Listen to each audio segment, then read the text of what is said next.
اعوذ باللہ من الشیطان الرجیم بسم اللہ الرحمن الرحیم قد افلح المؤمنون الذین هم فی صلاتهم خاشعون والذین هم عن اللغو معرضون والذین هم للزکاة فاعلون والذین هم لفروجهم حافظون الا علی ازواجهم او ما ملکت ایمانهم فانهم غیر ملومین فمن ابتغى وراء ذلك فأولئك هم العادون والذين هم لأماناتهم وعهدهم راعون والذين هم على صلواتهم يحافظون أولئك هم الوارثون الذين يرثون الفردوس هم فيها خالدون صدق اللہ مولانا العظیم۔ سورہ المؤمنون کی یہ ابتدائی آیات ہے۔ سورہ المؤمنون مکی سورہ مبارکہ ہے اور مکی دور کے بھی وسطی حصے سے تعلق رکھتی ہے، یعنی جب نبی کریم صلی اللہ علیہ وسلم کو اللہ کے دین کی دعوت دیتے ہوئے تقریباً 6واں سال تھا۔ مومنوں کی صفات بیان کی گئی ہیں ان آیات میں۔ بہت ضروری ہے کہ ہم اپنے آپ کو بھی ان آیات کی روشنی میں دیکھیں، یعنی یہ خصوصیات اپنے اندر بھی اجاگر کریں، مضبوط کریں۔ تو فرمایا کہ قد افلح المؤمنون، فلاح پائی مومنوں نے، یعنی وہ لوگ جو نبی کریم صلی اللہ علیہ وسلم کی دعوت پر ایمان لے آئے اور اسی کو اپنا اوڑھنا بچھونا بنا لیا، اسی پر اپنے ہر عمل کو قائم کر لیا، وہ مومن ہیں۔ تو یہی کامیاب ہونے والے ہیں، دنیا میں بھی اور آخرت میں بھی۔ اب آگے اور ان کی صفات، الذین هم فی صلاتہم خاشعون، مومن وہ ہیں جو اپنی نمازوں میں خشوع اختیار کرتے ہیں۔ خشوع کا مطلب یہ ہے، یہ کیفیت کا نام ہے خشوع، کہ جو ظاہری بھی ہے اور باطنی بھی ہے، دونوں لحاظ سے نماز کی حالت میں خشوع ہونا چاہیے، یعنی اللہ کے آگے جھکنا، اعضاء کا نرم پڑ جانا، عاجزی اور انکساری جو ہے وہ اختیار کرنا، توجہ ہونا بھرپور۔ تو مومن اپنی نمازوں میں خشوع اختیار کرتے ہیں۔ والذین هم عن اللغو معرضون، اور مومن جو ہیں وہ لغویات سے پرہیز کرتے ہیں، فضول باتوں سے، بے مقصد باتوں سے اپنے آپ کو محفوظ رکھتے ہیں، اپنے آپ کو دور رکھتے ہیں ان سے۔ ان میں شامل ہونا تو درکنار، یعنی اس میں حصہ لینا تو درکنار، سننا بھی گوارا نہیں کرتے لغو بات کو۔ تو ایسی ان کی سوچ اور فکر ہوتی ہے۔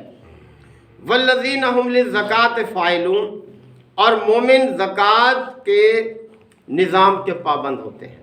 صرف زکوٰۃ ہی نہیں بلکہ پورا اس کا ایک نظام جو ہے وہ قائم کرتے ہیں، اس کو اکٹھا کرنا، اس کے تقسیم کا جو ہے وہ سلسلہ تیار کرنا، مستحق لوگوں تک پہنچنا، ان تک پہنچانا، حساب کتاب رکھنا، یعنی یہ سب زکوٰۃ دیتے بھی ہیں اور اس کے نظام کو بھی قائم رکھتے ہیں۔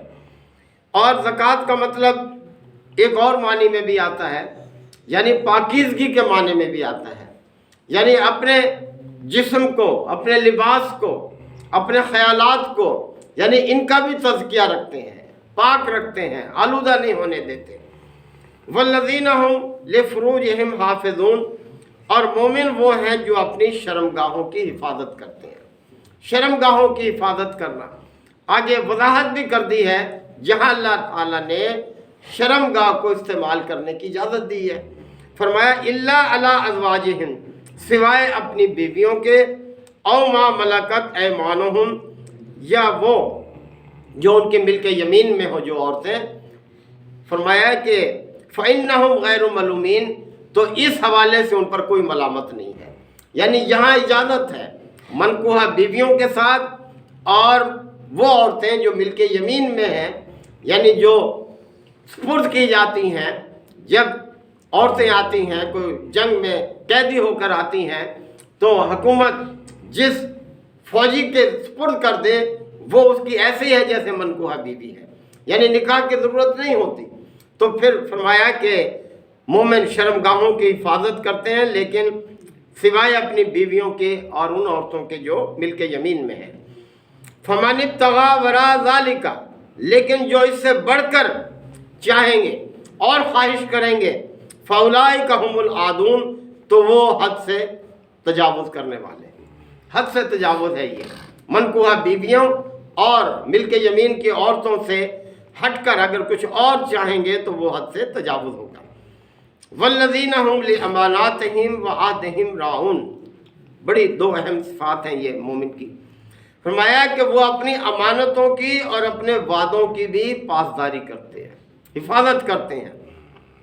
امانت اور عہد یہ دونوں چیزیں ایسی ہیں کہ آپ علیہ الصلوۃ والسلام کا بڑا مشہور ارشاد مبارک کے حوالے سے آپ نے فرمایا لا دین لمن لا عہد لہ، اس شخص کا کوئی دین نہیں جس کو اپنے وعدے کا پاس نہیں، ولا ایمان لمن لا امانت لہ، اور اس شخص میں کوئی ایمان ہی نہیں ہے جس میں امانت کی پاسداری نہیں ہے، جو خیانت کار ہے۔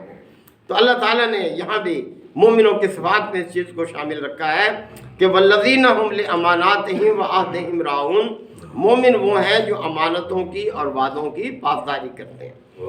والذین هم علی صلواتہم یحافظون، اور مومن اپنی نمازوں کی حفاظت کرتے ہیں۔ نمازوں کی میں یہ نہیں کہ پڑھ لیتے نماز، بلکہ اس کی حفاظت کرتے ہیں، یعنی وقت کا خیال رکھتے ہیں کہ اپنے وقت پر ادا کرنی ہے، اپنے آپ کو پاک رکھتے ہیں، اپنے لباس کو، اپنے جسم کو، اپنے خیالات کو باوضو ہو کر پڑھتے ہیں، قبلہ رو ہو کر پڑھتے ہیں، یعنی جتنے بھی پہلو ہیں نماز کے ہر پہلو سے اس کی حفاظت کرتے ہیں۔